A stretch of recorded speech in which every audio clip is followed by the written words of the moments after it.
with the death of Arthur. What accompanied that to some degree was a sort of urgency around being able to work out a way to articulate the way I felt about these matters. And I think I knew that if I didn't talk about it, and if I didn't open up about it and talk freely about these sorts of things, the opposite would happen, and I would turn in on myself and just harden. Hello and welcome to Ways to Change the World. I'm Krishnan Guru-Murthy, and this is the podcast in which we talk to extraordinary people about the big ideas in their lives and the events that have helped shape them. My guest this week is the songwriter, singer, professional conversationalist now, Nick Cave. And the latest version, the paperback version of his book, Faith, Hope and Carnage, has just been released, which is based on a series of conversations with Seán O'Hagan, the writer and journalist. And I have to admit to being a little nervous about this interview because it begins and ends with Nick's disdain for the interview. It's lovely to be here. Lovely to be here. I mean, you've actually been in the news in the last few days because of the coronation. And I wondered if I could just start with that, because you have this blog in which you answer people's questions. Yeah. Comments, and some of them had asked you about going to the coronation, and your reply delighted huge numbers of people because it was candid and clear. Yeah, I've had the blog for, or the Red Hand Files it's called, for about, I don't know, maybe 4 years or so now.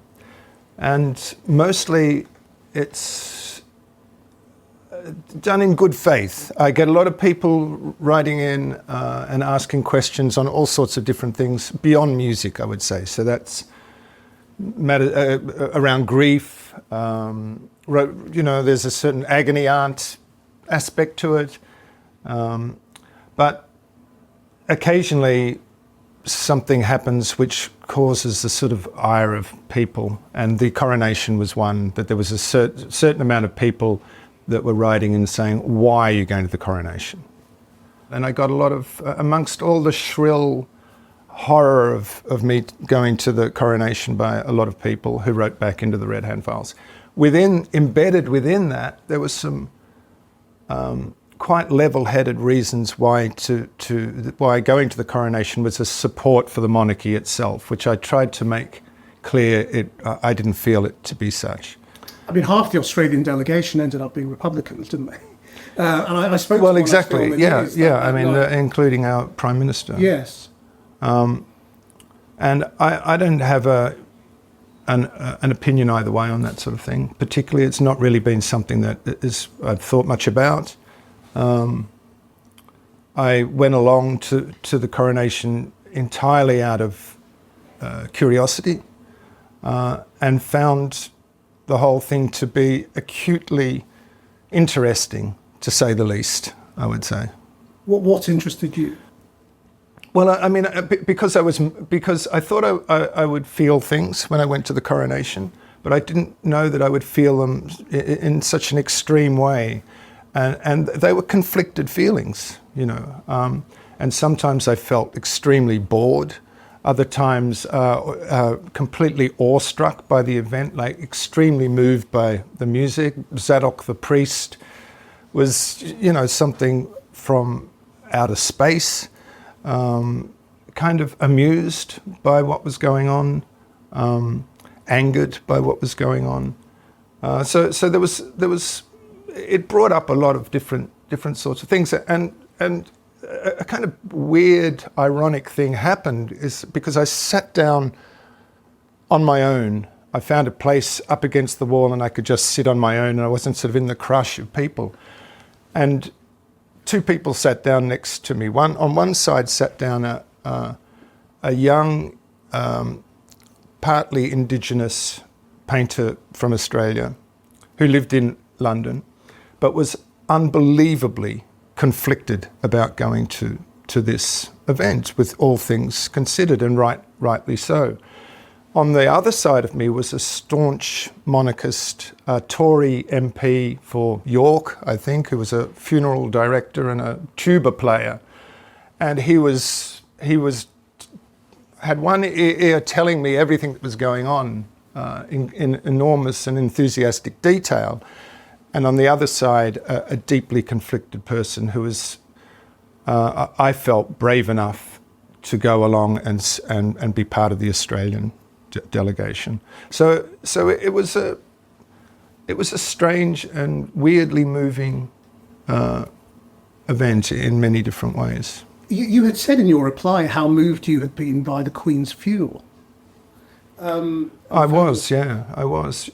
You know, I think these sorts of things, for me, and I think for other people too, we're not grieving for our Queen as such, or the Queen, but rather around these sort of deeply sad events, all our griefs collect, I think. And the lowering of the coffin into the ground, I found deeply moving. Unexpectedly so, actually. I was just kind of half watching the funeral, to be honest, because I'm not particularly involved in the whole thing, and I found that stripping of the coffin, you know, of the orb and the scepter and so forth, and putting that on the altar, and the body descending into the ground, I found that unbearably moving. You know. And that's an interesting idea about griefs collecting. I think that's what happens. I think that's what happens through our own lives as well. You know, when another person dies, everybody dies again. You know, all over again. And I think at the end of the day, we become a kind of manifestation of our losses. I would say we become these. This sounds depressing, and I don't mean it to be, but we become these creatures of loss moving through the world, and it doesn't get. It just gets more and more so. But there's a sort of deepening effect to grief and a deepening effect to loss, where the world becomes more interesting as a consequence, deeper, more meaningful, I would say. I mean, it's nice to hear you say this sounds depressing, but it's not, because I for me, that's very much about you now. I mean, you know, people called you the Prince of Darkness, and actually, so much of what you do is very uplifting now, and what you write is enlightening, and I think that's partly because of how open it feels. Yeah. Is this as open as the reader thinks? I mean, I think the book opened me up. Sounds terrible expression, but Seán would find that funny. But I think what happened with Seán and me, that we've known each other over the years, but never really been friends, or we've just seen each other around the traps. And we got arguing one day over politics of some sort. And it was a furious 3-hour general scattergun pub brawl type thing over certain issues. And I liked that Seán stood up, pushed back against some of my views on things. I found that sort of refreshing, and I found that it was good for me. And then COVID happened, and I just started to call him more, and he called me more, and we would have these long, sprawling conversations, which were pretty much arguments about things. But after a while, we sort of exhausted that and started to talk about other things, or talked on the other side of our disagreements, shall we say. And something really beautiful happened there. And Seán was quite affected by those conversations. Said, "Can I tape these conversations? Because I think we're touching on things that are beyond disagreement and about important matters." And so we started to tape these conversations, and I found the process of the conversation, it just opened things up for me. And I learnt an enormous amount about myself and about how I felt about things and my relationship to music and the creative process and the loss of my son and my marriage and all sorts of things through this conversation. So I think at the end of the day, Faith, Hope and Carnage says more about the power of conversation than anything else. And there's a beautiful thing that's going on, for me at least, is that I start one way and quite obviously end up somewhere else through the course of a series of conversations. Have you always been that open in conversation, or is it something you have developed? I have been quite open about things. I think with the death of Arthur,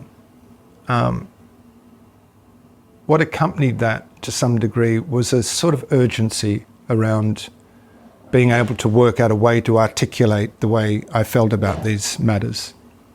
And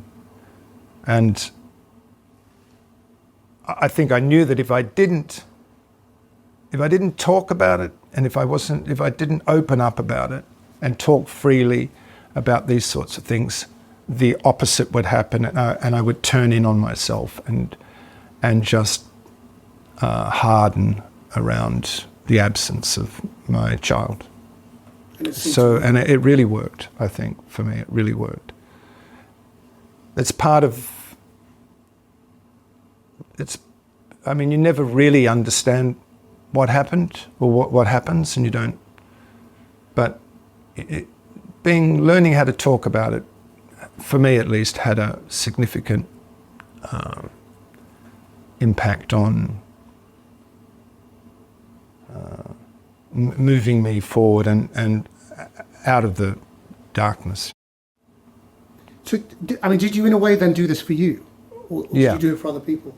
I had no idea what I was doing with the book. The book was just, let's tape it and see what happens. So there was no plan, and we certainly went to places we had no idea that it was going to go to. I had no idea. I don't have any overarching ambitions about things in that way. I don't have a big picture plan, actually, pretty much of anything. I just sort of go from day to day and hope for the best. Because it also seems to me that conversation, and by conversation I mean also your correspondence, has become, I mean, you kind of made it an art form, or part of your art. Yeah, it feels like that to me. I don't know about an art form, but it is certainly it's an important part of what I do. That's a surprising thing. It's mystifying to me that I'm doing the Red Hand Files and sitting down and giving advice to a 15-year-old girl about what she should do about being lonely. I have no authority to be speaking on these matters. I simply don't know even, but can give a kind of a reasoned and personal response to her question or to her need. And the idea that I would have been doing that, I don't know, 10 years ago, 20 years ago, is bizarre to say the least, but there you go. I mean, because there seems to be a line of rhythm, I think, between the music you've done in recent years and the way you write. I'm not sure about that. In what way do you mean? Well, I think, I find your music, very, find it calming and soothing, even if there's a darkness to it.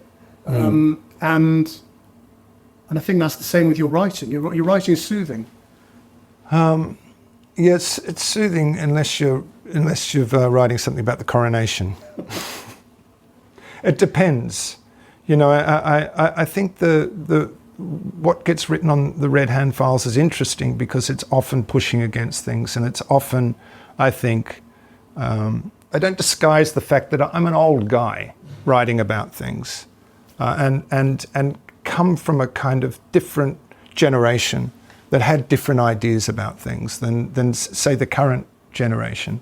So I think the Red Hand Files are strange in that way. There's no attempt at them to be anything other than other than what I happen to think about things. And sometimes they chime really nicely with what's going on, and sometimes they clang badly. You see it in your reply about the coronation. I mean, do you find it annoying when people expect you to believe a certain way or think a certain way or be in tune with modern values or wokery or whatever you might want to call it? I'm surprised that people think that I might be. It's not like I've simply been a certain way. Nothing much has changed. I mean, I was really, when I came out of Australia, my heroes were very much the people that have in their way caused trouble all their lives. There was a generation of like chaos makers, I would say, that came out of Australia that was one generation older than me, like Barry Humphries and Germaine Greer and David Williamson, the playwright, and Brett Whiteley, the painter, and these sorts of people that were these sort of scallywags of the Australian culture that were just chafing at the conservativeness of Australian culture, and a lot of those people came to London, and they were always to me the people that I revered, and had a huge influence on the way I went about things, and they were troublemakers, and they were always saying things that got them into trouble. Barry Humphries to the end, literally. And so, and I guess that was the sacred duty to offend, I would say, and that's for me kind of bred in the bone, and so issues around free speech, for example, are sacred issues to me and self-evidently good, I would say, for the world. And sometimes these ideas rub up the wrong way a little bit with the current, whatever you say, the current climate, or to use that awful expression. Yeah, I just wonder whether you have a view on how we've got into this situation where free speech has been something, where people say, I'm on the side of free speech, as if, should everybody be on the side of free speech? Yeah, you would think. And yet, there are now people who say, no, I am the defender of free speech against your desire to stop me saying, truths. Yeah, I don't know how it got there. I don't know. I'm mostly concerned about the health of art and the need for us to feel free of any constraints. I think that's just good for art and good for culture in general. So I don't know how we got to this place, and I'm not part of the anti-woke movement. I'm simply more concerned about the stifling effect that some of these arguments have on art. I mean, it seems to be. I don't think we're going through a particularly rich period of, or interesting artistic period at the moment. And do you feel at all stifled in what you can and can't say? I do feel that I push against things in a way that I didn't need to push against things before. I don't feel that I kind of feel like I'm an old man, and I have my views, and I don't mind being that kind of dribbling old uncle in the corner that says inappropriate things at a party. I don't mind being that guy. I don't feel I'm even putting forward a particularly good argument about anything. I don't mind that role. But I do feel that there is a stifling feeling around certain issues that I think there's just a stifling feeling within culture at the moment that it's just not good for culture. But it's also it's also energizing too, in the fact that if you're one of these kind of contrary figures, it's an energizing factor that there's something to push against too. Does that make sense? Yeah, because it is very broad. I think you're right. It's not just, you know, gender or whatever it is. That sense of pressure of what's the right and wrong thing to believe, and wrong thing to say, is really quite broad now. It is broad. Yeah. There's so much that you can do wrong. You know, that was the thing about the book, that Seán pushed back all the time. He's pushing back. He pushes back in a very gentle kind of way, but his views on things served as a constant corrective to my own views. And it's interesting when you talk to someone and you hold these cherished ideas in your mind, and you speak them out loud and you hear yourself speaking them, how that can have this corrective effect. You start to hear, that's not a very good argument. What I'm saying now doesn't really hold up. It doesn't hold up to someone even gently pushing back. And that's the way you move towards sort of truths about things. And because you've talked about how your beliefs change. They changed in the book. You know, I mean, Seán laughs about it. He would say, well, last week you said yes, and this week you're saying no to exactly the same question. And I think that that's through the power of conversation. So do you disagree with much in the book now? There are elements in the book that I find, that I don't particularly agree with. Yeah. Can you give me an example? This is not really doing much for the book, I've got to say.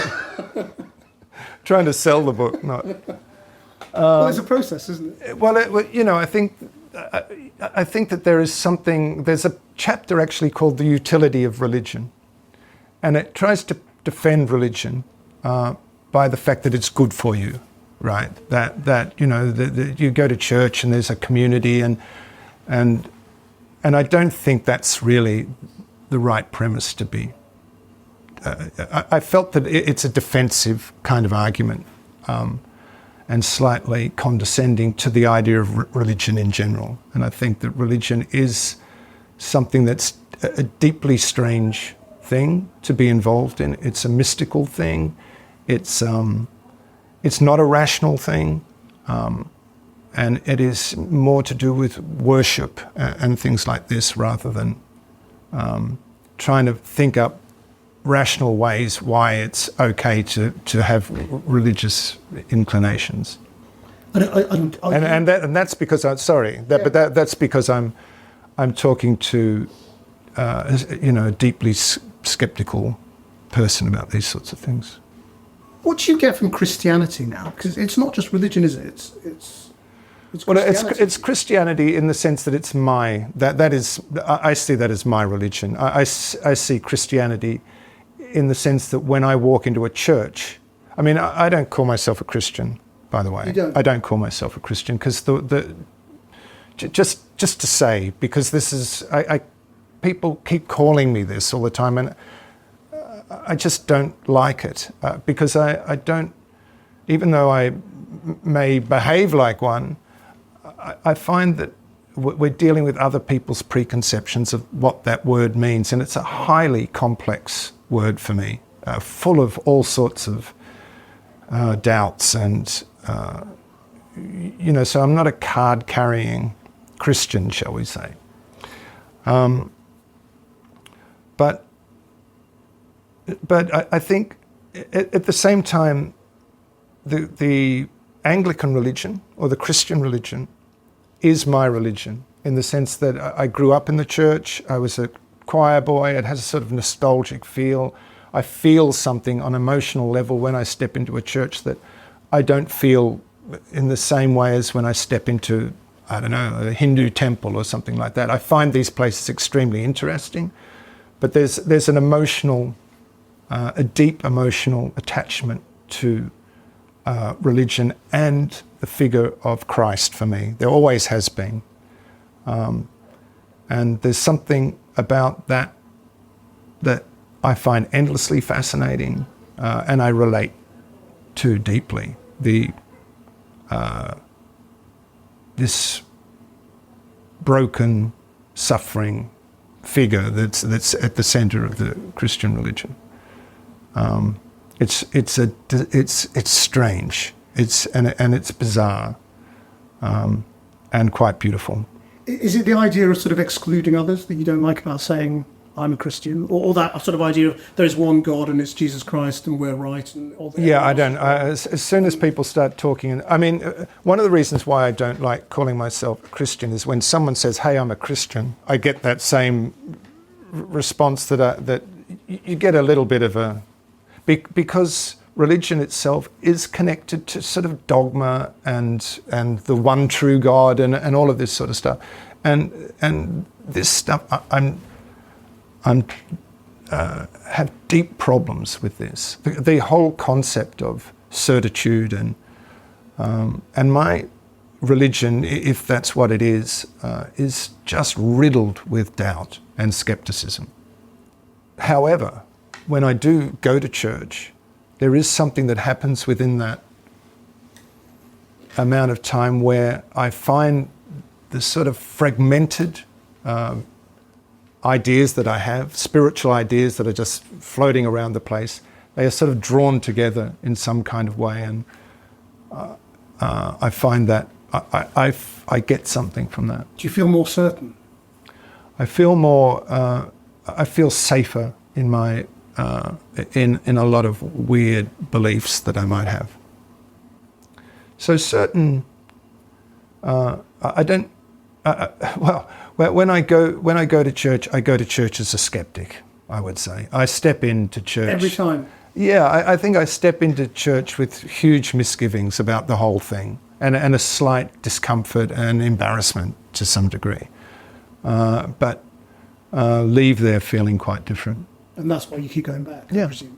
Yeah, I find the challenge of the whole thing to be something that draws me back to it. So what happens in between, coming out feeling more certain or more together, and then not? Yeah, it's interesting. I'm not really sure what happens, but I feel a kind of relaxing. I just feel my body relax after a while, and a kind of, I don't know, a sort of elevation of the heart in some kind of way that feels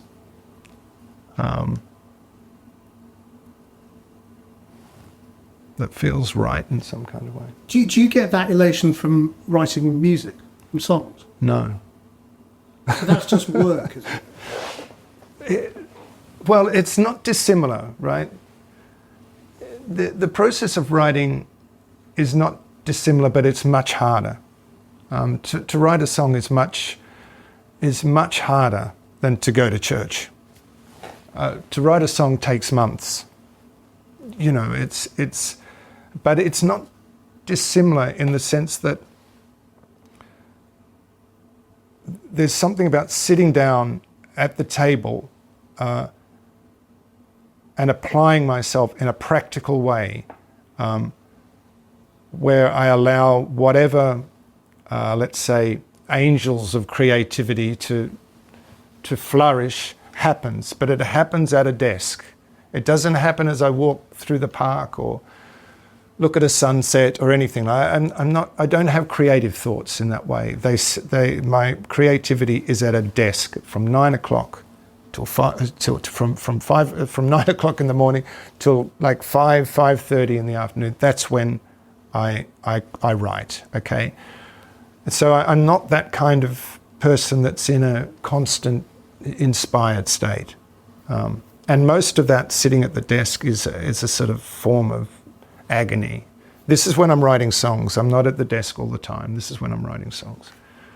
And so there is a sort of, there is something about getting up putting on my suit, sitting down at my desk and being there at 9 o'clock to work, that's not dissimilar than going to church, I would say.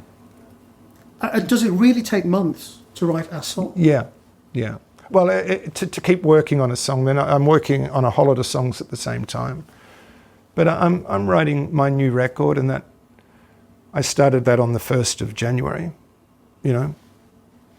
Got dressed, sat down at the desk without an idea in my mind, not having written a song for a couple of years, and said, all right, now I'm going to write the next record. And I start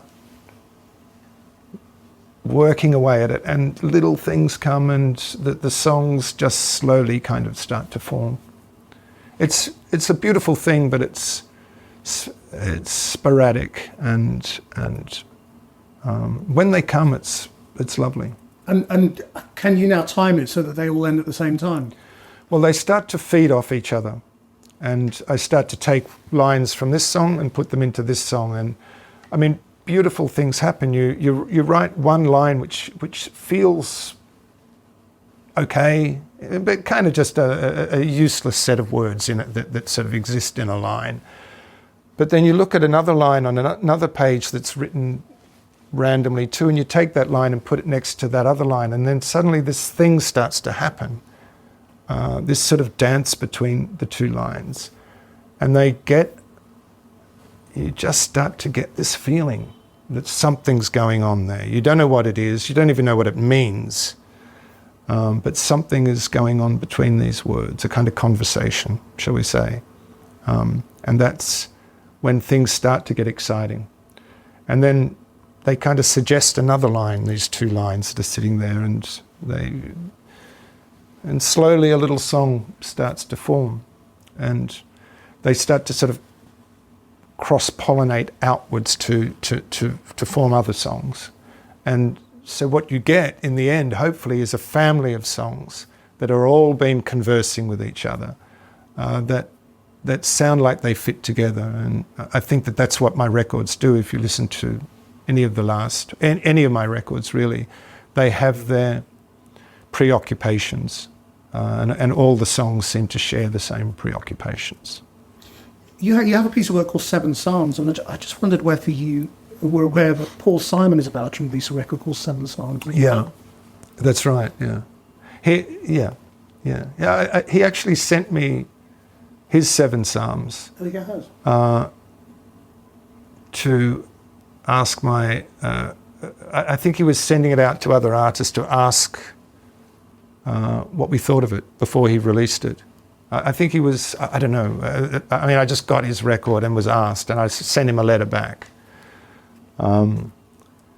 because it's got some beautiful lyrics on that record, so he's a great lyric writer, and it's a beautifully conceived record. I mean, I had a few criticisms I threw in there, just because it's in my nature to do so, but I never heard back from him about that. But maybe he was just sending it to me to see if I minded if he called his record the same as my record, which I don't, Paul. This podcast is called Ways to Change the World. Do you think people can change the world? Yes, I do. I think that it's our responsibility as human beings to not just change the world, but save the world. We can be in the process of saving the world with every gesture or movement or thing we say or way we treat each other or whatever. It's all part of it all can be part of a general, rehabilitation of a world that's in trouble.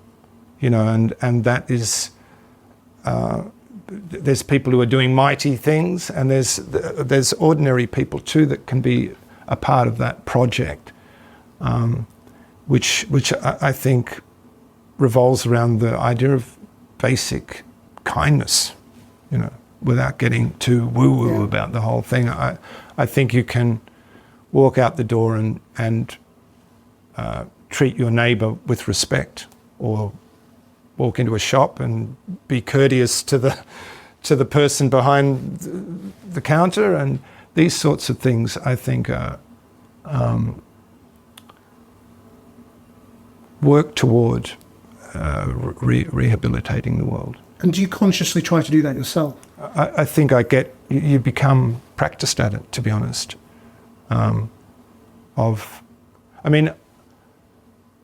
For me, the way I saw the world changed completely after my son died. So before, and I think I'm in a position to understand the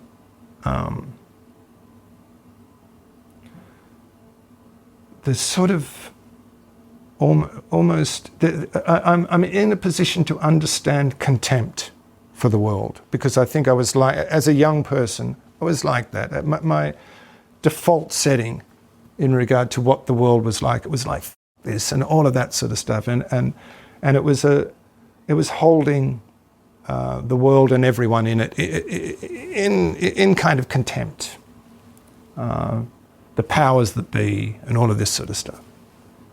And I just think that changed after my son died, and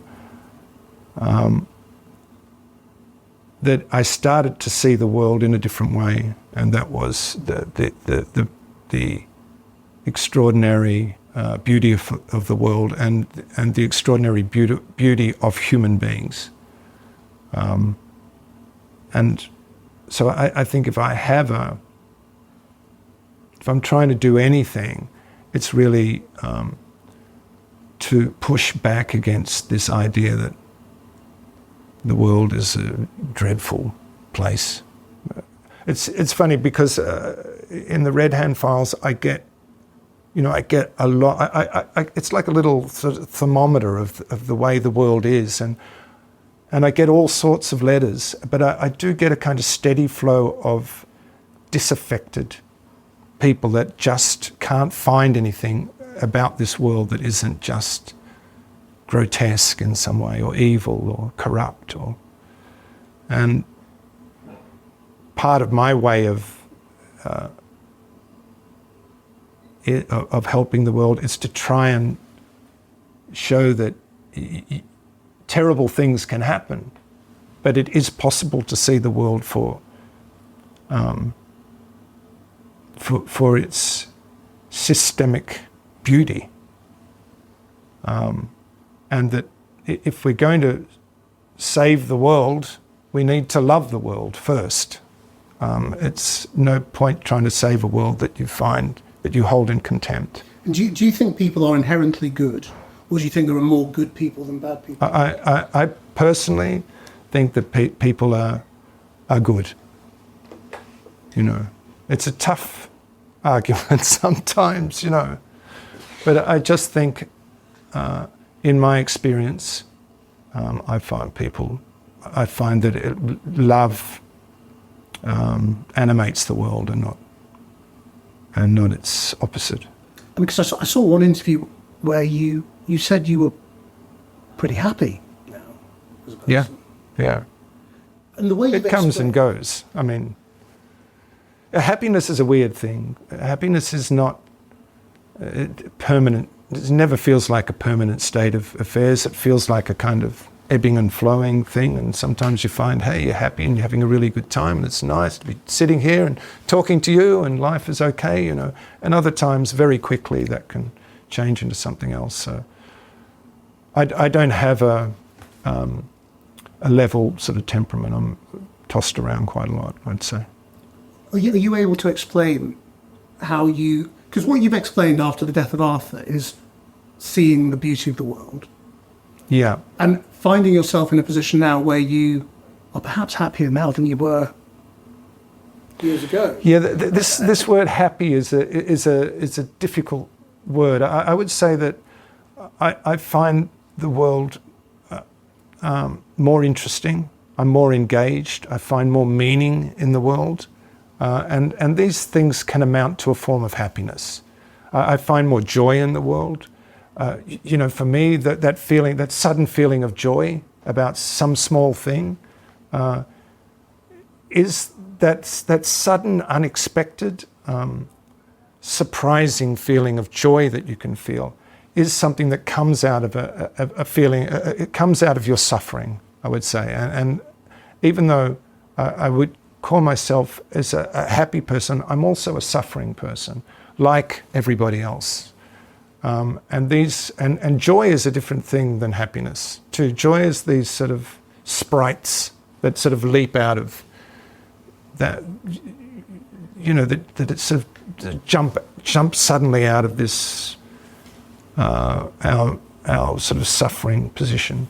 But so I think that we suffer, but we are essentially good.